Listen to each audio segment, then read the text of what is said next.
Boa noite. Boa noite. Acaba a investigação sobre os 51 milhões reais ligados à Gedel. Ex-ministro de Temer, que está na cadeia, é acusado de lavagem de dinheiro.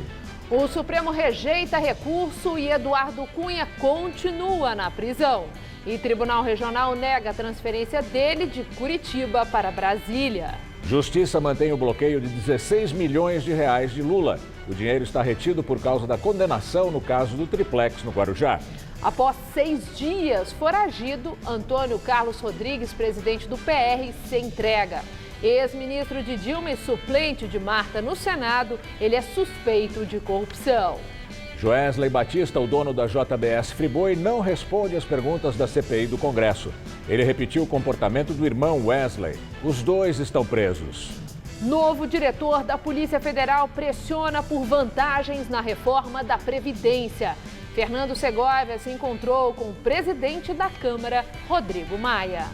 O Jornal da Gazeta está no ar.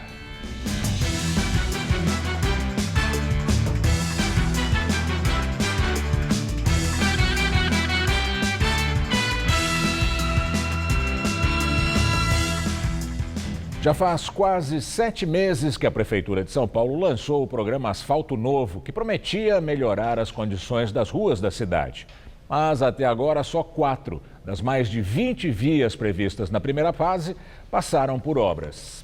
O recapeamento da rua Joana Pedroso dos Santos, na região de Pirituba, era muito esperado pelos moradores. E em maio a Prefeitura iniciou a obra, dentro do programa Asfalto Novo. O trabalho foi concluído. Mas agora, 6 meses depois, já é possível ver algumas falhas. A via está cheia de retalhos. Este trecho parece que está afundando. Quem vive por aqui diz que o trânsito intenso de veículos pesados ajuda a danificar o que foi reformado recentemente. E olha que só é permitida a passagem de caminhões autorizados. O asfalto novinho já está tudo rachado, já quebrado. Você acha que poderia ser feito? Uma fiscalização melhor e um material mais de qualidade também, né? A gente vê que a via principal ela foi sim recapeada, mas basta a gente entrar um pouquinho para encontrar outros problemas.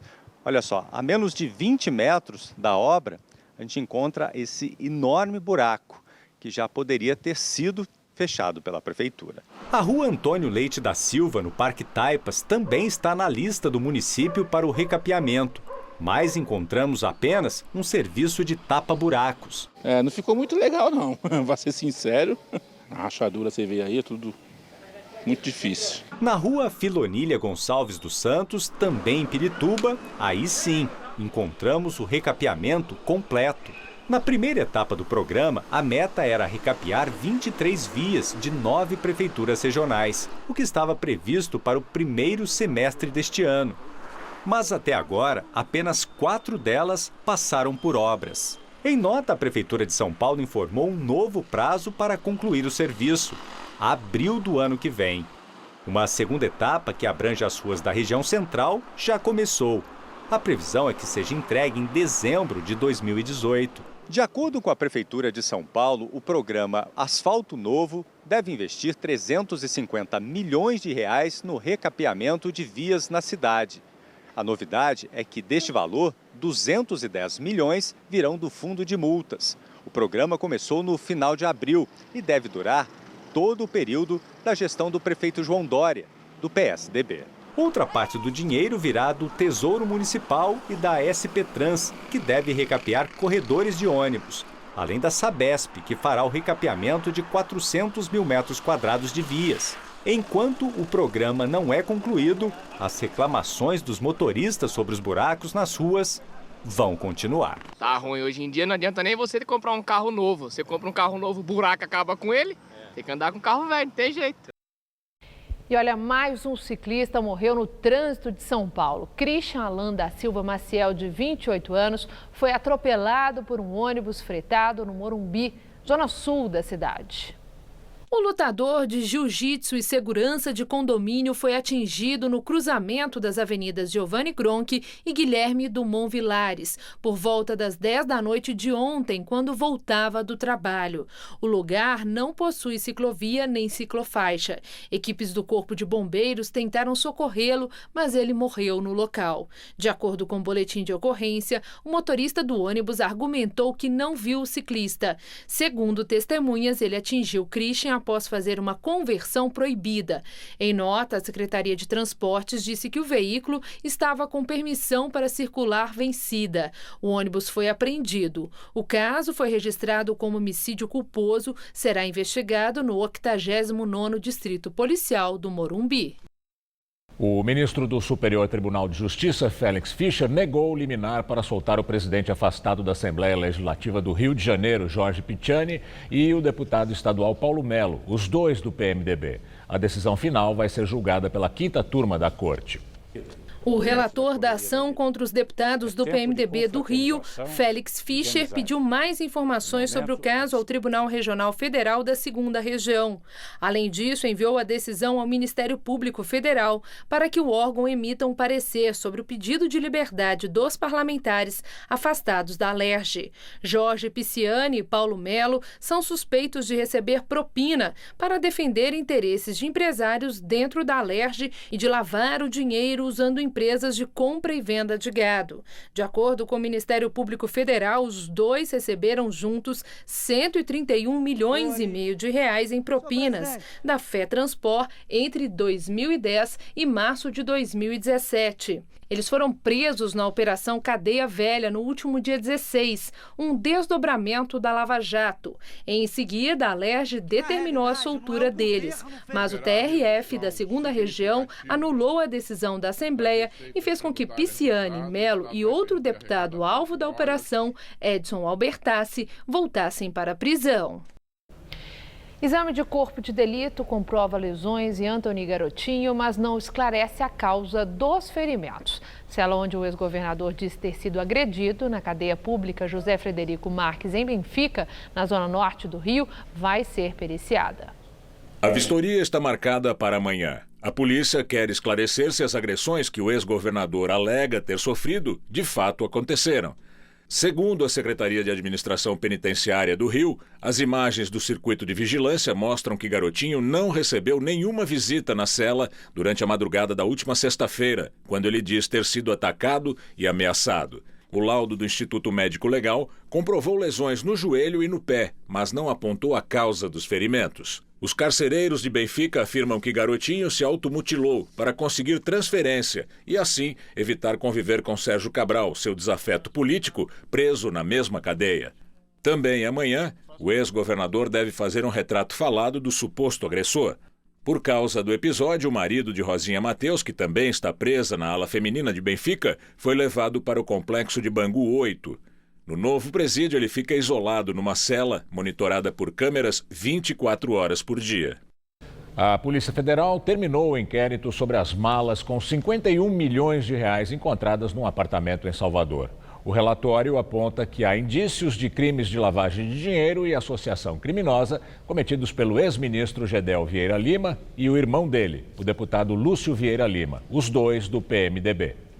O inquérito encaminhado ao ministro Edson Fachin, relator do caso no Supremo Tribunal Federal, aponta que há indícios claros de que os 51 milhões de reais pertenciam ao ex-ministro Gedel Vieira Lima e ao irmão dele, o deputado federal Lúcio Vieira Lima. Além deles, a Polícia Federal atribuiu os crimes de lavagem de dinheiro e associação criminosa a mais 3 pessoas.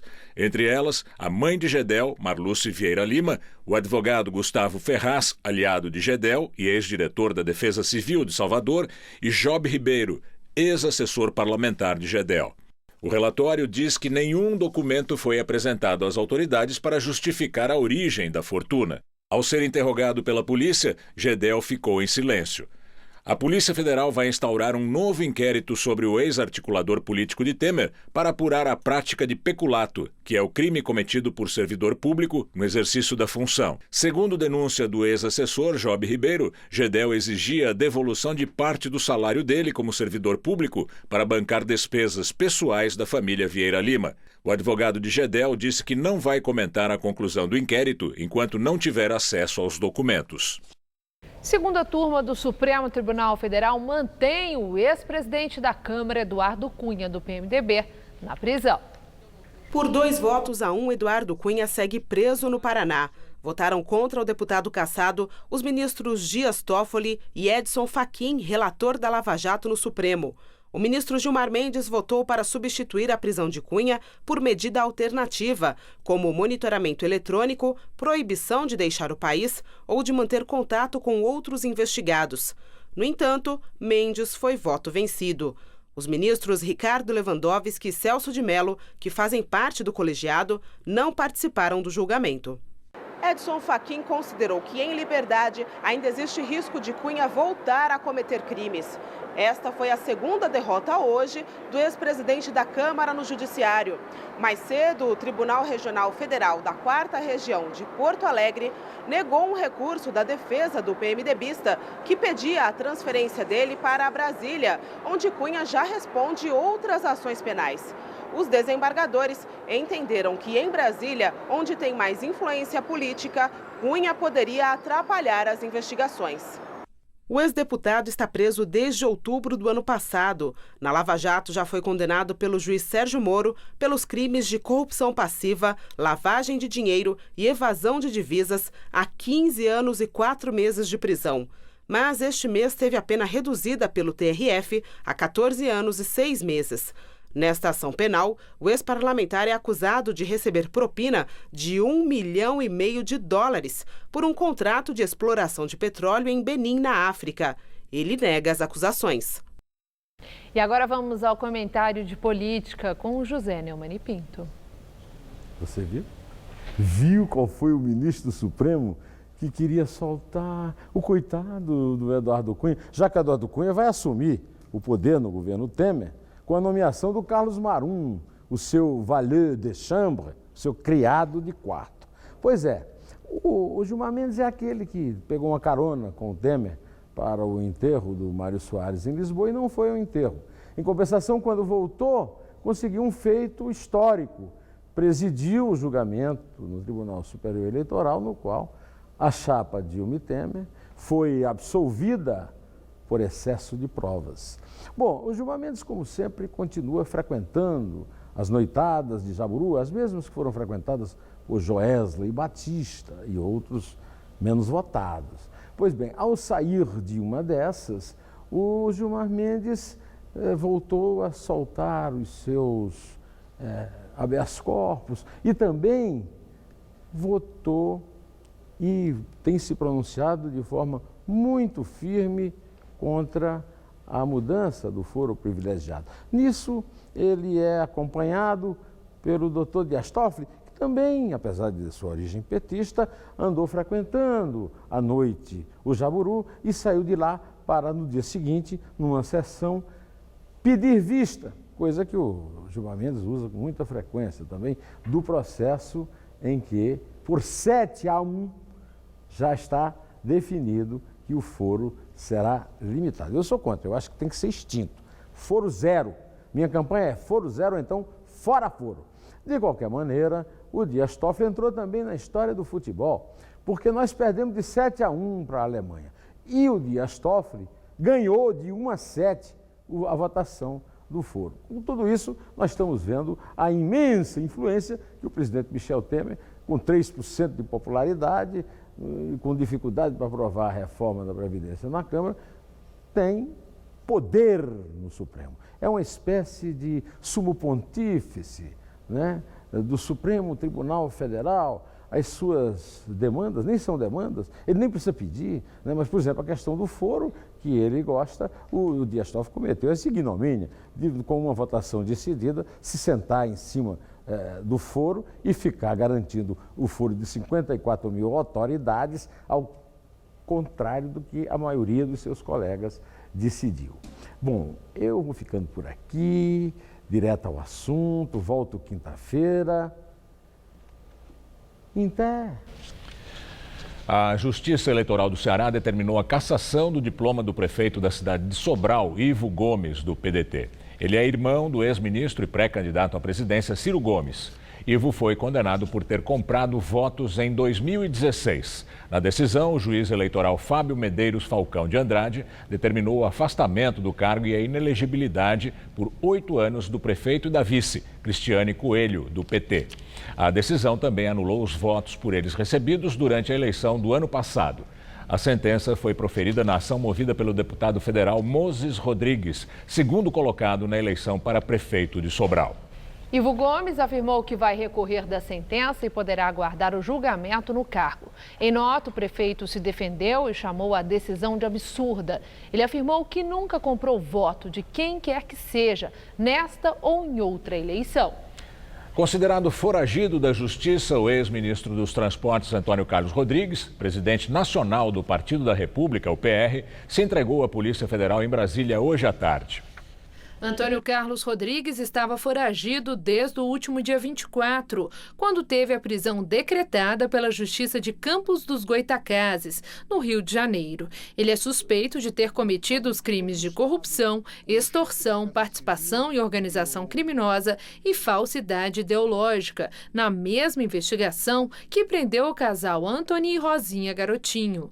O Ministério Público do Rio diz que o ex-ministro dos Transportes negociou com o ex-governador e com o frigorífico JBS Friboi a doação de dinheiro de propina para a campanha dele em 2014.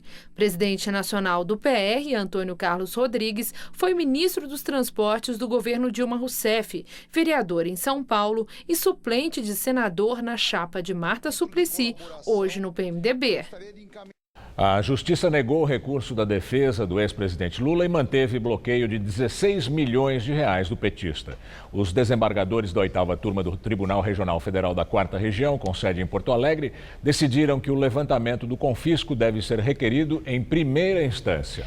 Em julho, o juiz Sérgio Moro condenou Lula a 9 anos e 6 meses de prisão no caso Triplex em Guarujá por corrupção e lavagem de dinheiro. Foram bloqueados imóveis, 600 mil reais de contas bancárias e cerca de 9 milhões de planos de previdência privada. Segundo a defesa de Lula, o bloqueio dos bens é ilegal e espera que os julgadores do tribunal possam rever essa posição no julgamento do mandado de segurança. O dono da JBS Friboi, Joesley Batista, ficou em silêncio na audiência da CPI do Senado e da Câmara. A falta de respostas irritou aliados do governo. Joesley seguiu o exemplo do irmão, não disse uma palavra sequer. A defesa do empresário falou que ele foi orientado a manter o silêncio devido à sua situação jurídica. No começo do mês, também na CPI, Wesley já havia se negado a responder às perguntas dos parlamentares. O acordo de delação premiada dos irmãos Batista está suspenso. Os dois são acusados de omitir informações da Justiça. Continua em silêncio. Apesar da falta de respostas, os deputados e senadores insistiram.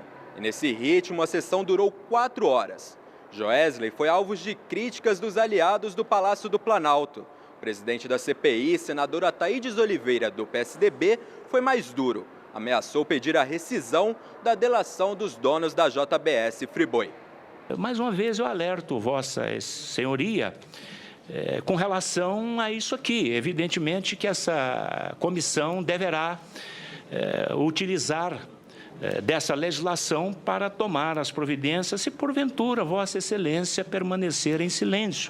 O deputado Carlos Marum, cotado para assumir a articulação política de Temer e membro da tropa de choque do governo, também atacou. Acusou Joesley de fazer parte de uma conspiração para derrubar o presidente. O senhor não é tão bandido quanto o senhor confessa ser, sinceramente. Empresário arrojado, com investimentos importantes para o país. Citei até um investimento importante no meu estado, a milhares de empregos. Mas o senhor chegou num momento que o senhor que era um mafiosinho de 3ª categoria, resolveu achar que era o Al Capone. E daí? Joesley está preso na carceragem da PF em São Paulo desde setembro. Ele e o irmão são réus numa ação penal. Os dois respondem pelos crimes de uso indevido de informações privilegiadas e manipulação do mercado. Ambos negam as acusações. Diretor-geral da Polícia Federal se reuniu com o presidente da Câmara, Rodrigo Maia, para tratar da reforma da Previdência. Fernando Segovia defende a manutenção de regime especial para agentes da instituição. Rodrigo Maia é um dos principais articuladores do governo de Michel Temer na tentativa de aprovar a reforma previdenciária. Segovia mostrou preocupação em preservar os direitos dos policiais federais, caso a reforma da Previdência seja aprovada. Para ele, os agentes têm uma trajetória difícil até a aposentadoria. A gente está lutando pelo nosso direito à aposentadoria, que o policial, ao longo da carreira, sofre bastante. A gente vê os policiais mortos em combate, a dificuldade da segurança pública no país. Então, perder direitos nesse momento seria péssimo para o policial, que hoje enfrenta a corrupção, enfrenta diversos problemas no país. Os direitos citados por Fernando Segovia incluem ainda a idade mínima para a aposentadoria dos policiais. No texto inicial da reforma, o limite para a categoria era de 65 anos. Caiu para 60 após protestos e agora, após a última versão apresentada pelo governo na semana passada, diminuiu para 55 anos. De acordo com a atual legislação, policiais federais, por exemplo, não necessitam de idade mínima para se aposentar. Homens contribuem por 30 e mulheres por 25 anos. Caso a idade mínima da categoria seja fixada em 55 anos, tanto homens quanto mulheres poderiam se aposentar após 25 anos de contribuição. O diretor-geral da PF também defendeu que o policial tenha direito a se aposentar com o mesmo salário da ativa, ou seja, a chamada integralidade. O texto mais enxuto da reforma, porém, não prevê essa possibilidade para os servidores que ingressaram na carreira depois de 2013. Agora o comentário de Josias de Souza, direto de Brasília. Ele fala dos encontros do diretor-geral da Polícia Federal para discutir a reforma da Previdência. Em sua penúltima esquisitice, o recém-nomeado diretor-geral da Polícia Federal, Fernando Segovia, decidiu acumular as funções de sindicalista. O investigador negocia com deputados investigados a manutenção de privilégios de sua corporação numa hipotética reforma da Previdência. Quer a aposentadoria integral e a garantia de que os policiais aposentados receberão os mesmos reajustes dos colegas da ativa. É esse tipo de sonho que transforma a Previdência num pesadelo. Eis o quadro. Ignorando o fato de que a PF dispõe de federações e associações de classe, Segovia atropela o seu superior hierárquico, o ministro da Justiça, para defender no Congresso privilégios que o presidente da República prometeu eliminar. Nesta terça-feira, o delegado participou de uma reunião com o presidente da Câmara, Rodrigo Maia, alvo da Lava Jato. Além de avaliar que uma mala com propinas não prova corrupção, Segovia acha conveniente negociar com investigados. Não é à toa que, vista de longe, Brasília está cada vez mais parecida com uma comédia mal escrita, com um diretor despreparado e os atores fora dos seus papéis. Ensaiado às pressas para substituir o espetáculo anterior, o governo Temer não agrada à plateia. E o vai e vem do delegado Segovia passa a incômoda impressão de que a Polícia Federal desistiu de vigiar a bilheteria. Boa noite. PSDB lança diretrizes do programa de partido para a campanha eleitoral do ano que vem. O documento, elaborado pelo Instituto Teotônio Vilela, foi apresentado hoje na Câmara dos Deputados pelo presidente interino da sigla, Alberto Goldman. São 15 páginas que definem as prioridades do PSDB para o Brasil, entre elas a retomada do crescimento econômico e o combate à pobreza e às desigualdades. Para isso, o partido defende um choque de capitalismo, termo usado pelo governador Mário Covas na campanha à presidência em 1989. O documento cita a necessidade do avanço das reformas da Previdência, do sistema tributário e a modernização da administração pública, com funcionalismo menor. Além disso, defende a ampliação das privatizações, sobretudo nas áreas de infraestrutura e logística. Apesar do discurso liberal, o partido acredita ser necessária a intervenção do Estado para o enfrentamento da pobreza e das desigualdades. Entre as ações de combate aos privilégios, o documento cita que o acesso dos mais ricos aos serviços públicos precisa ser reavaliado. Ao resumir os feitos dos governos tucanos, aproveita para fazer críticas ao PT. Diz que o legado do PSDB foi exaurido pelo populismo e pela irresponsabilidade dos governos petistas, que terminaram afundando o país na mais profunda e longa recessão da história. Também é destaque a necessidade de reforma política para reaproximar o eleitor de seus representantes e ampliar a transparência. Entre os ideais, o sistema de governo parlamentarista e o voto facultativo. As novas diretrizes do programa do partido devem orientar a campanha política tucana na corrida eleitoral do ano que vem. O movimento é visto como mais uma tentativa de arrumar a casa antes da escolha do nome que representará a legenda.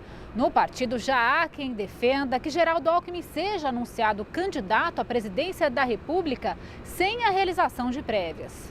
A convenção do PSDB, que deve confirmar o governador de São Paulo como presidente da legenda, está marcada para o próximo dia 9. A ideia é que até lá o partido consiga convencer que outros nomes interessados na corrida presidencial recuem. As disputas internas no PSDB se intensificaram durante as votações das denúncias contra o presidente Michel Temer na Câmara, com um racha entre a ala que defendia a permanência no governo e a que votou contra o presidente. E daqui a pouco, Maria Lídia Flândula entrevista Ciro Gomes, vice-presidente nacional do PDT e pré-candidato à presidência da República, sobre as eleições. A terça-feira foi nublada, mas sem chuva muito importante aqui em São Paulo. Pois é, as temperaturas não subiram muito. Agora à noite pode chegar a fazer 17 graus, parece até inverno. Mas a sensação é de mais frio por causa do vento. Vamos ver como fica o tempo amanhã com Mariana Armentano.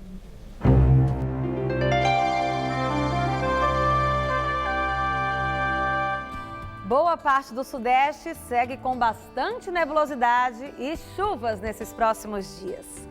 E a frente fria ainda deixa o tempo bem fechado nessa faixa mais ao leste, mas só deve chover forte entre o Espírito Santo e o leste de Minas Gerais.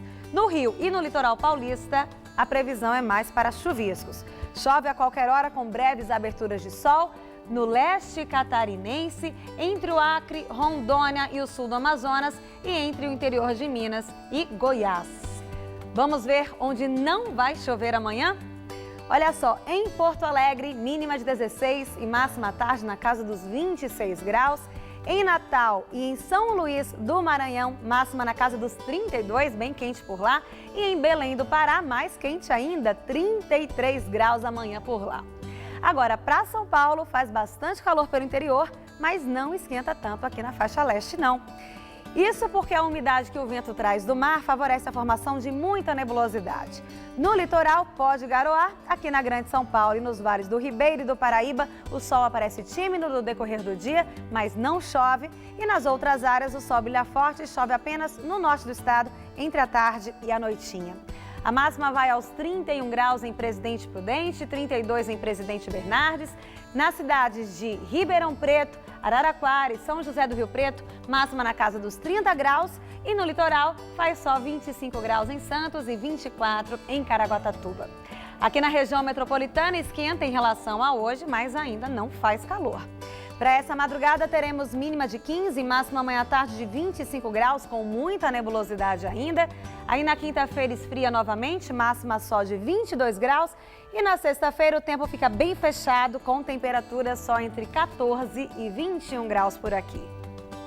Bancos e poupadores chegaram a um acordo sobre as perdas de rendimento das poupanças durante as mudanças dos planos econômicos nas décadas de 80 e 90. O consenso pode encerrar quase 1 milhão de processos que estão há anos na Justiça referentes aos planos Bresser, Verão, Collor 1 e 2. Segundo a Advocacia Geral da União, o acordo foi fechado entre a Frente Brasileira dos Poupadores, o Instituto de Defesa do Consumidor e a Federação Brasileira de Bancos. Está previsto o pagamento de mais de 10 bilhões de reais para 3 milhões de pessoas. O dinheiro já está disponível nos bancos. Para ter direito ao ressarcimento, o poupador precisa comprovar que tem uma ação em andamento na Justiça cobrando a correção dos valores e também aceitar desistir da ação. A conta poupança não precisa estar ativa, mas é preciso comprovar que o dinheiro estava depositado na época. De acordo com a Advocacia Geral da União, o texto final ainda vai ser submetido ao Supremo. O acordo deve ser assinado na próxima segunda-feira e só depois da homologação pelo Supremo Tribunal Federal é que os pagamentos vão ser feitos, o que deve ocorrer no ano que vem. A Câmara dos Deputados pode votar ainda hoje o projeto de lei que cria um refis, programa de parcelamento de dívidas para micro e pequenas empresas do regime tributário do Simples Nacional. O texto prevê o pagamento em até 15 anos e descontos de 90% em juros e multas. As contas do governo registraram superávit primário de 5 bilhões e 190 milhões de reais em outubro deste ano. Segundo os dados divulgados hoje pela Secretaria do Tesouro Nacional, é o primeiro resultado positivo desde abril, mas foi bem menor que o saldo positivo de quase 41 bilhões de reais de outubro de 2016. E agora o comentário de economia com Vinícius Torres Freire. Como a gente acabou de ouvir, está para sair uma notícia importante para quem tem empresa e paga impostos pelo Simples. Os deputados estão para votar um projeto de refinanciamento de dívidas, parecido com o que foi aprovado no mês passado para empresas maiores. Isto é, os deputados querem aprovar um refis para pequenas e microempresas e também para o microempreendedor individual. O que seria isso? Primeiro, poderia ser reaberto e aumentado o prazo para refinanciamento de dívidas de pequenas empresas com o governo federal, impostos atrasados e multas. O prazo poderia ser de até 180 meses, quer dizer, 15 anos. Sobre as multas e juros, poderia haver abatimento de até 90%. No ano passado, foi aprovado um projeto que permitia apenas refinanciar a dívida. Agora deve ter perdão de encargos. Quantas empresas podem ser beneficiadas? Cerca de 550 mil. É muita gente. Pode ser o seu caso, do seu negócio e o da sua microempresa ou da microempresa de muito autônomo. Ainda no final de outubro, o Congresso aprovou medida parecida para empresas que pagam impostos pelo Simples. Mas a medida foi medida que tinha sido incluída no refis das grandes empresas. Mas o presidente Michel Temer vetou a lei, que era ilegal. Seria preciso uma lei complementar diferente para as empresas do Simples. Pois então, os deputados estão correndo para aprovar essa nova lei. Colocaram o projeto em regime de urgência. Em tese, a mudança pode ser aprovada a partir de hoje. É boa coisa? Por vezes é preciso sim refinanciar dívidas. É melhor do que deixar empresas quebrarem. No entanto, se isso é feito com frequência, as empresas começam a fazer o seguinte jogo. Já que vai ter algum perdão de refinanciamento daqui a pouco, nem pagam impostos. Isso acaba reduzindo a receita do governo.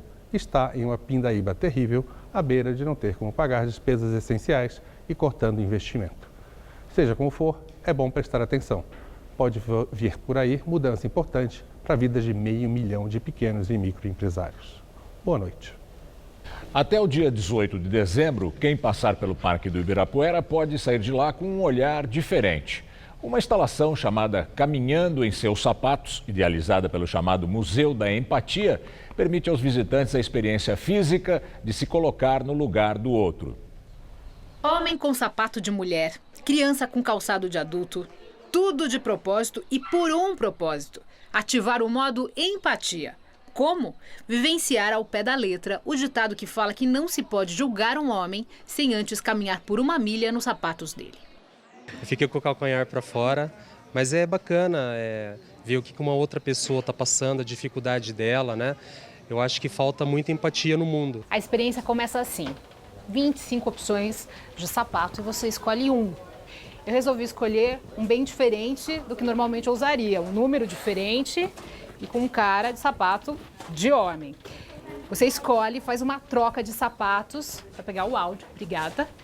E por 10 minutos, mais ou menos, a duração dos depoimentos, você faz essa troca de sapatos. E nesse período você vai ouvir uma história da boca do dono do sapato e entender o que ele viveu ou está vivendo. E eu já conto como é que foi essa minha experiência no sapato de um homem. Olha que coincidência, o dono desse sapatão é jornalista também. Mas ele, na história que ele conta, ele precisou deixar a família dele para se salvar. Ele é um refugiado africano aqui no Brasil. Muito forte. O Museu da Empatia, essa caixa de sapato gigante no meio do Parque do Ibirapuera, vai ficar por aqui até 17 de dezembro. A experiência interativa nasceu na Inglaterra há 2 anos. Ganhou agora depoimentos exclusivos de moradores de São Paulo. O sapato tem a personalidade da pessoa e o caminhar dela na vida. Ele tem um molde, ele tem um tamanho, ele tem um estilo. Diz muito sobre cada pessoa. A ideia é que o público comece a pensar a importância da empatia, começar a entender a diversidade social e a diversidade de situações que a gente vive e pensar em como lidar com os conflitos na sociedade. Dá vontade de ouvir todas as histórias e os temas mudam bastante. Ele fica falando que era melhor não, para o filho não ser feminino, porque senão ele ia sofrer muito preconceito. Ele temia que o filho fosse sofrer o preconceito contra a trans e ele tinha medo disso, ele e a esposa dele. Foi incrível, assim, porque o relato deles de uma história tão difícil, né, do universo trans, e se colocaram, um deles se emocionou contando uma história, aqui na hora que falou deu para ver que se emocionou bem, então conseguiu vivenciar. Cada um tem sua história, cada um passa por alegrias e dores totalmente diferentes das nossas e cada um é o que é por N motivos e a gente tem que ter respeito e carinho por isso.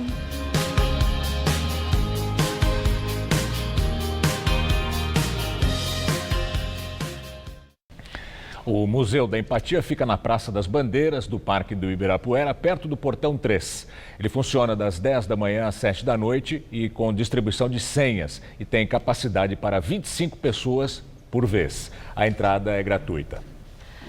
Na entrevista do dia com Maria Lídia Flandoli, a articulação política para a sucessão presidencial. E o Jornal da Gazeta recebe Ciro Gomes, vice-presidente nacional do PDT e pré-candidato à presidência da República. Ciro Gomes é político de extensa carreira, tendo sido deputado estadual, deputado federal, prefeito de Fortaleza, secretário de Estado, governador do estado do Ceará, ministro da Fazenda no governo Itamar Franco e ministro da Integração Nacional no governo Lula. E eu agradeço sua presença.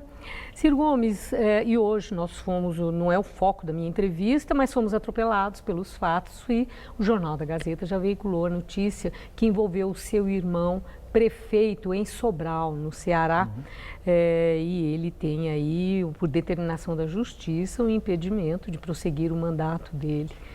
E a acusação é de compra de votos. Eu, na hora, pensei em você. Você que sempre se colocou como um paladino da ética na política. Como é que você se sentiu hoje? Eu estou indignado, como é natural que eu esteja, porque um bandido, de fato um assaltante, preso em flagrante e tal, provavelmente subornado por essa quadrilha de políticos do PMDB, que existe lá também, deu um depoimento absolutamente absurdo e o juiz, contra o parecer do Ministério Público, condenou. Evidentemente que essa sentença não vale até que seja confirmada eventualmente pelos tribunais superiores e eu tenho segurança de que vai se reparar esse absurdo. Certo. Eu agradeço você falar com essa clareza e serenidade. Porque repare, eu não sou paladino da ética, eu me comporto. É diferente. Eu tenho 38 anos de vida pública. Mas prega também. Não, eu me comporto. Eu detesto essa ideia de ficar fazendo discurso moralista porque parece que é uma coisa diferente da obrigação. E eu me comporto apenas porque é minha obrigação. Eu tenho 38 anos de vida pública, nunca respondi por um mal feito, nem sequer para ser absolvido. Este é o meu comportamento.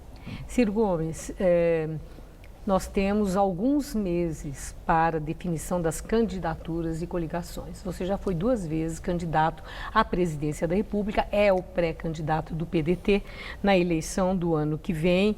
Eu quero saber se dessa vez a candidatura Ciro Gomes tem força para resistir ao jogo político, pleno de blefes, de ataques. De punhaladas pelas costas, tipo uma ação dessa natureza. Sim, você tem cacife eleitoral para não ser abatida a sua candidatura pelo caminho. Veja, sob o ponto de vista pessoal, eu estou mais preparado do que nunca. Terei 60 anos, aprendi muito com os meus erros, com os meus acertos. Naturalmente, eu sou uma pessoa mais serena, mas não perdi a indignação e eu não quero perder isso nunca. Tem um partido que me apoia definitivamente, o que não era fato nas outras eleições. Tem uma possibilidade de uma amplitude grande de alianças que estão conversando agora nas primeiras coisas. E, basicamente, uma eleição dessa, ela tem que ter uma naturalidade. Eu acredito que o povo brasileiro cansou de ver o centro do poder político nacional brasileiro ser apodrecido e prestigiado, de um lado pelo PSDB, que foi ao poder e deu centralidade a essa quadrilha que hoje manda no país com o PMDB, e depois o PT, quando vai ao poder, dá centralidade à mesma quadrilha. Acho que esses 3 partidos têm que pagar um preço por essa contradição, e isso me permite, eu que ajudei a fazer o real, quando o PT ficou contra, eu que ajudei o Lula, né, a tomar as primeiras providências ali no seu primeiro mandato, ajudando o povo brasileiro numa circunstância e noutra, acredito que posso me dirigir à sociedade brasileira com certa autoridade. Agora é interessante, você sempre foi uma pessoa de falar o que pensa, atinja a quem atingir. E aqui mesmo, no Jornal da Gazeta, foi muitas vezes duro com várias personalidades do universo político do país. Parte deles estão na cadeia. Né? Depois de causarem grande malefício ao país, parte deles está na cadeia. E tem uma parte que você também fez duras críticas que ainda não está na cadeia. Pois é, por exemplo, o Michel Temer.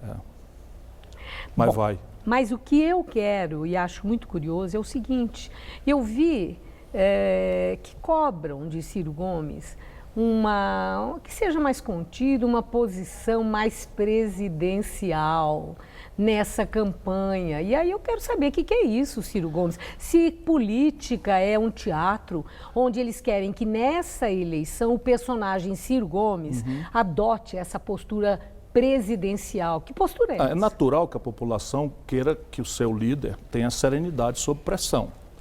E isso é uma coisa normal. É um atributo de uma personalidade, e eu já fui testado. Eu fui governador do 8º estado brasileiro, eu fui prefeito da 5ª cidade brasileira, eu comandei a economia do Brasil num momento muito delicado e tenso, que foi a consolidação do Plano Real, que estava fazendo água. Enfrentei um debate duríssimo para fazer, por exemplo, o projeto de transposição das águas do Rio São Francisco, que já chegaram essas águas na Paraíba e logo mais chegarão ao Ceará. E como eu lhe disse, são 38 anos de experiência. Eu nunca cometi nenhum desatino. Agora, o que exigem de mim é uma coisa que eu não vou dar.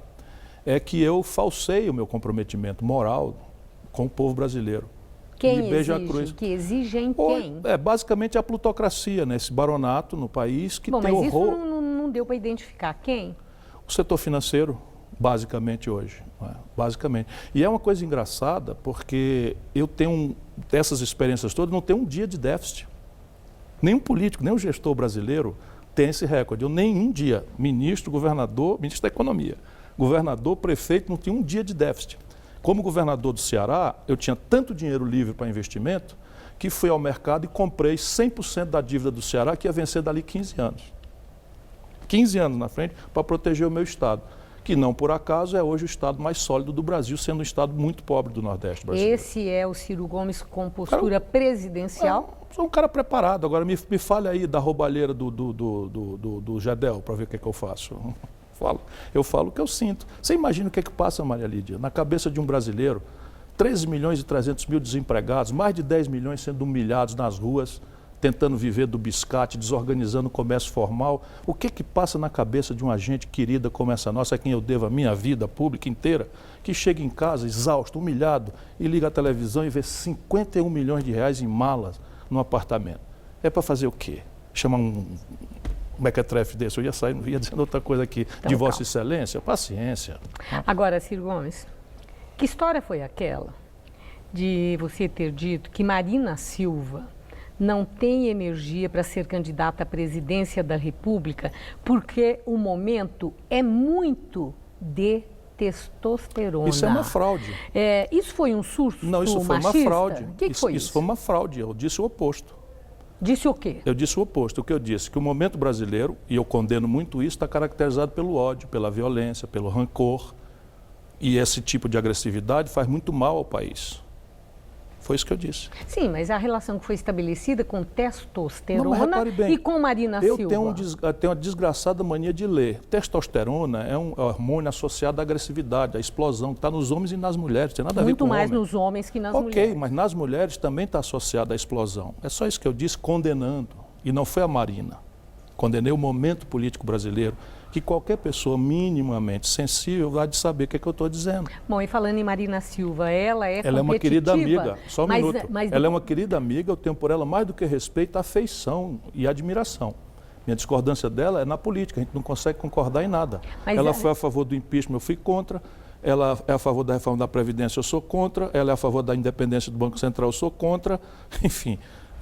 Não, mas a Marina Silva é competitiva nessa eleição? Claro que é. É competitiva? Claro que é, claro. Bom, falando em competitiva, é interessante. Há muita gente que está acreditando, analistas políticos mesmo, considerando que pesquisas mostram do desalento da população com políticos e com partidos políticos. E que por essa razão o brasileiro quer o novo, quer mudança e quer o novo. Por outro lado, pesquisas mostram que quem está nos primeiros lugares na pesquisa de preferência de voto são velhos políticos, Lula, Bolsonaro. Como é que você entende isso? É só a gente não mistificar o sentimento popular. O sentimento popular é de muita zanga, de muita raiva, de muita decepção, porque ponhamos-nos no lugar de um cidadão brasileiro. São 27 milhões entre desempregado e subempregado na informalidade. E metade deles, mais um pouquinho, votou numa candidata que foi caçada no meio de um escândalo monstruoso. E a outra metade, menos um tiquinho, votou no outro candidato que afundou, mergulhado num escândalo imenso. O que é que passa na cabeça do nosso povo? É que desse mato não sai coelho, é tudo igual. E aí, evidentemente, a população está zangada, está protestando, está aborrecida, mas nada faz crer que o povo brasileiro vai praticar o suicídio coletivo. O que é suicídio coletivo? Suicídio coletivo é votar num maluco. É votar num despreparado, é votar em quem não tem treinamento, é votar por uma gratidão difusa que desconsidere todo o apelo que a sociedade tem de olhar para o futuro. Está se referindo aqui ao Lula? Não, estou falando do quadro. Gratidão. O Lula está pedindo uma gratidão que ele não devolve mais. Gratidão merecida, diga-se a bem da verdade. Ele teve uma passagem muito útil pelo povo brasileiro na presidência da República. Agora, nesse momento, a candidatura dele, já disse, vou repetir, é um desserviço à sua própria biografia dele e ao país. Por quê? Porque na hora que o Lula entra na disputa, o país se divide em ódios e paixões, ninguém mais discute um minuto sequer os problemas dramáticos. Mas isso seria o impedimento para Lula ou se impedimento houver é bem de outro calibre? Todo mundo político acha que é de outro calibre. Eu prefiro sonhar com a ideia de que ele absolvido se compenetre da função que ele teria de unir o povo brasileiro, ao invés de dividir a nação brasileira por uma ambição e fazer o país de refém. Eu tenho uma última questão, Ciro Gomes. O que é que vai dizer? Mas eu estou falando de despreparados também, de não treinados, sabe? De gente que não sabe de absolutamente nada. Sim, mas aí vamos aos nomes. A quem você está se referindo? Não, a todos os que não têm treinamento nenhum. Tenha paciência, num momento como esse, o país no olho do furacão, o mundo numa situação complexa, delicada. Quer dizer, o novo seria esse, o despreparado? Não, é essa mistificação. O povo está procurando de quem tem a capacidade de responder com concretudes, sabe, com experiência, alguém que possa dar cabimento ao que diz, com o que já fez. Agora o cara nunca administrou um barzinho dos pequenos. Vamos pegar o Bolsonaro. Eu fui colega dele. Não duvido da boa intenção do Bolsonaro, mas por que o Bolsonaro não se ofereceu para ajudar o Rio de Janeiro? Ele não é o homem do combate à violência. Mas ele está crescendo progressivamente. As pesquisas mostram. Está declinante. Você vai ver. Agora, não acredite em pesquisa. Pesquisa hoje serve aos interesses propagandistas de quem as paga. Mas, em geral, fala isso quem está muito baixo nas pesquisas. Tá bom. É mecanismo de defesa? Não, vamos ver. É só pegar o seguinte, vamos lá, novembro de 2010, ou de 2009, antecedência da eleição de 2010, um ano antes. Veja as pesquisas, faça um arquivo seu aqui, veja a pesquisa e compare com o resultado. Não, é Veja cedo, o que aconteceu no Chile. Ainda é, isso é então, verdade. é só isso que eu estou dizendo. É cedo, é a fotografia da hora. É só isso que eu estou dizendo, fotografia de um momento, ok, tudo bem. A última questão, rapidamente. Mas a força delas é de propaganda, é de tentar resolver fora do ajuizamento popular uma questão que pertence ao povo. A última agora, Ciro Gomes, por favor, para encerrar. O que é que vai dizer dessa vez o candidato Ciro Gomes para convencer o eleitor que agora é a hora e a vez de Ciro Gomes? Eu vou apresentar de novo um projeto atualizado, com começo, meio e fim, que devolva ao povo brasileiro a condição de produzir, de trabalhar, de sonhar com um futuro em que os seus filhos possam viver com dignidade, bem educados, como 77 das 100 melhores escolas do Brasil estão no Ceará. Em Sobral, essa cidade que aconteceu essa violência agora, é o melhor IDEB do país. É contra isso que está se fazendo essa fraude.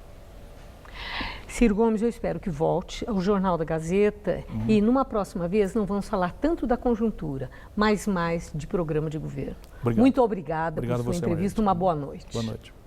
Estela. Coreia do Norte lançou hoje um novo míssil balístico. Coreia do Sul e Estados Unidos confirmaram o lançamento. De acordo com as primeiras informações, o míssil foi disparado de uma província ao norte de Pyongyang. Detalhes como a distância e o trajeto percorrido ainda estão sendo analisados. O último míssil disparado pela Coreia do Norte no dia 15 de setembro sobrevoou o Japão e caiu no Oceano Pacífico. Um canal de TV argentino divulgou a última mensagem do submarino San Juan antes do desaparecimento no dia 15, com 44 tripulantes. Na mensagem revelada pelo canal A24, o comandante da embarcação, Cláudio Villamilde, confirmou a entrada de água num dos compartimentos de baterias, causando um curto-circuito e princípio de incêndio. Na mesma mensagem, o capitão afirmou que não tinha motivo de preocupação e que manteria o comando em terra informado. A Justiça Argentina, que investiga o desaparecimento do San Juan, convocou o ministro da Defesa, Oscar Aguad, para prestar depoimento sobre as ações da Marinha no caso. E a seguir, as notícias do futebol. Palmeiras vence o Botafogo na despedida do jogador Zé Roberto. Senhores, terminamos. Ai, amor, eu quero mais uma sessão. Eu também. Mas a gente tem que ver esse limite no cartão. É verdade. Vou lá fora ver isso. Ih, tá se complicando, fera. Faz no app. Epa! No app Bradesco, você consulta o limite do cartão sem gastar seu 3G. Na orelhinha, na orelhinha. Epa! Epa não, app. Bradesco, pra frente.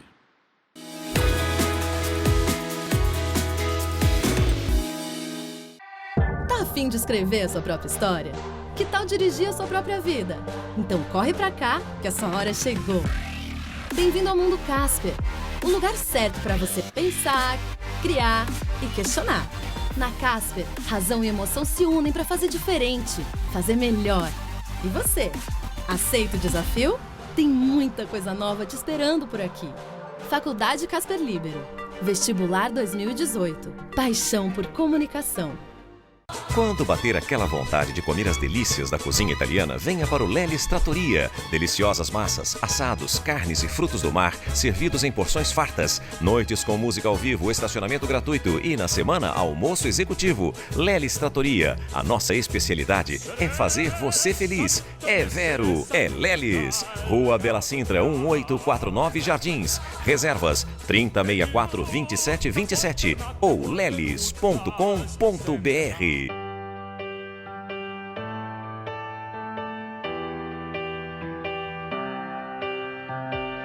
14º Troféu Mesa Redonda.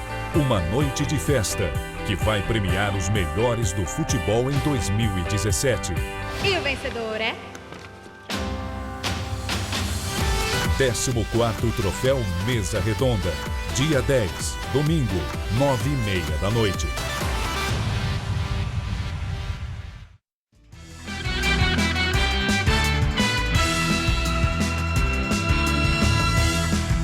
Agora as notícias do esporte com Estela Gontijo e Celso Cardoso. O Palmeiras venceu o Botafogo no complemento da penúltima rodada do Campeonato Brasileiro. Jogo que marcou a despedida de Zé Roberto, o veterano e versátil atleta anunciou a aposentadoria e a despedida foi marcada por vitória, que deixou o Palmeiras na vice-liderança do Brasileirão. A partida no Allianz Parque marcou a despedida de Zé Roberto com a camisa do Palmeiras. Com 43 anos, o jogador foi homenageado pela diretoria e pela torcida no início do jogo. Com a bola rolando, os donos da casa abriram o placar apenas no segundo tempo, com o capitão Dudu, artilheiro do Palmeiras no campeonato, agora com 9 gols. Keno fez o segundo e fechou o placar diante do Botafogo, 2-0, resultado final. Mais uma vez o Palmeiras foi dono do jogo. Mais uma vez. E conseguimos fazer um bom jogo com o Botafogo, com 2 oportunidades só de gol. Uma num cabeceio para fora e o outro num rebote, um chute de fora da área, que foi num rebote de uma bola parada até. Tá todo mundo de parabéns, os jogadores todos de parabéns. Celso, e o Zé Roberto pode ter um cargo administrativo? Pode é isso? não, vai ter. Já aceitou, o convite foi feito praticamente numa entrevista coletiva, então ele vai ser uma espécie de um assessor técnico e vai trabalhar ao lado do Alexandre Matos e também do Cícero, que são os responsáveis pelo futebol do clube. É um reconhecimento, né, a tudo que fez o Zé Roberto como atleta, 43 anos de muita história, de muito futebol, e é um reconhecimento do Palmeiras a tudo que ele fez. E outra coisa, o Roger Machado, que é o novo técnico do Palmeiras, será apresentado amanhã. Portanto, é o Palmeiras já se remodelando para o ano de 2018. Exatamente. Isso é um planejamento bem feito. E o Ministério Público de São Paulo vai abrir inquérito para finalmente investigar o presidente da CBF, Marco Polo Del Nero. Finalmente! Eu estou rindo porque é Brasil, né? Mas antes tarde do que nunca. Marco Polo Del Nero é um dos réus do caso FIFA, que está sendo julgado em Nova York. Aqui em São Paulo, o Ministério Público Paulista vai abrir investigação para apurar 3 convênios assinados pela Federação Paulista de Futebol com o governo do estado de São Paulo entre 2011 e 2012, período em que Del Nero comandava a entidade. As suspeitas dos promotores é de que a Federação Paulista tenha direcionado as verbas desses convênios para favorecer empresas que organizaram 3 campeonatos na entidade com verba pública em processos de concorrência. Os valores chegam a 6,5 milhões de reais. Muito obrigada, Celso. Boa noite. Uma boa noite. Até amanhã. Com você, Gamberini. Em visita a Mianmar, o Papa Francisco se reuniu com a líder pacifista Aung San Suu Kyi e fez um apelo por respeito aos direitos humanos no país, que é governado por uma junta militar.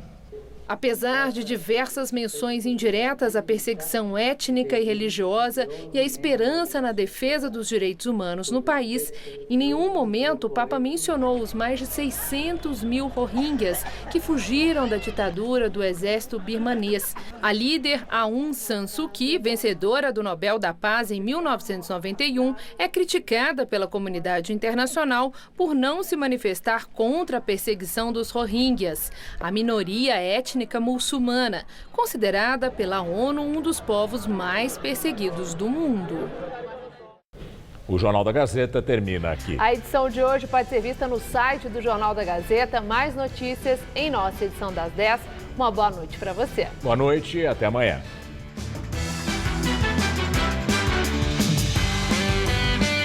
Fique ligado nas novidades que movimentam os clubes brasileiros no Gazeta Esportiva. De segunda a sexta, 6 da tarde.